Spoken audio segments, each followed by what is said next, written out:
Today's reading is for the worriers in our midst. It's for all of us, because if we think that we don't have worries, we're kind of kidding ourselves. And Jesus offers it to his disciples from a deep place of commitment and love. It is a love which longs to protect and encourage in equal measure. It is a love that holds tight while also setting free. It is a love that says, let me carry that for you, but also proclaims, yes, you can do hard things. There's a whole lot of love tied up in the phrase, do not let your hearts be troubled. It's not an empty sentiment that pats you on the back and says, oh, buck up, there's nothing to be afraid of. Which is a statement which clearly says that what you're experiencing isn't important to me. Instead, Jesus' offer of do not let your hearts be troubled says, I see you, I hear you, I love you, and I am with you. Do not let your hearts be troubled, even though trouble seems all around. It's offered to the disciples ahead of the crucifixion and to us for such a time as this. It seems particularly appropriate these days, doesn't it? Jesus knew what was about to happen, and he had tried to prepare his disciples for it. If we go back a chapter, we see Judas's departure and the foretelling of Peter's denials. Things were falling apart fast around Jesus, as he knew they would. Jesus is telling his friends not to let their hearts be troubled, not because they were about to go and have a picnic in the warm sunshine and celebrate that the social distancing recommendations had been pulled back and we were allowed to gather once again. He's telling them to not let their hearts be troubled because there was trouble all around.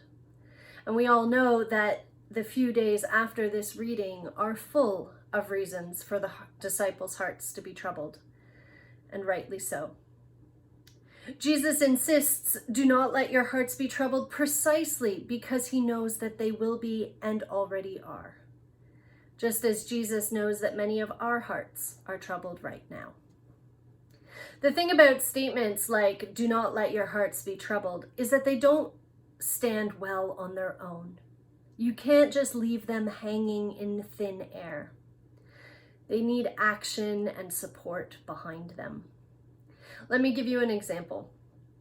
Extreme fear of snakes is a reality for many of the women in my extended family, including my grandmother. And last year we were all at the fall fair across the road from her house, and there was a beautiful boa constrictor on display. And the handler was walking around the fairgrounds with the snake draped elegantly over her shoulders, and you could pet it and you could take its picture, and it was lovely.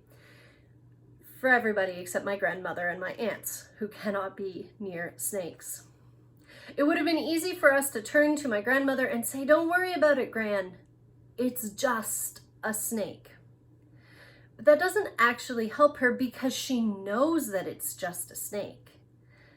But that doesn't stop the flight reaction that kicks in when she sees one.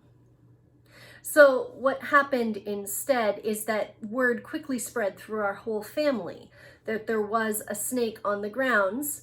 We let Gran know that there was a snake, but we also were vigilant for the rest of the day to ensure that she and the snake were never within eyesight of each other. Encouragement, awareness, care, and all followed by action, which is born out of love. There is a way being made. It doesn't take away the fear, but it makes it possible to work through it or around it. It's reassuring, and it assures whoever it's offered to that they are loved and supported, and most importantly, not alone.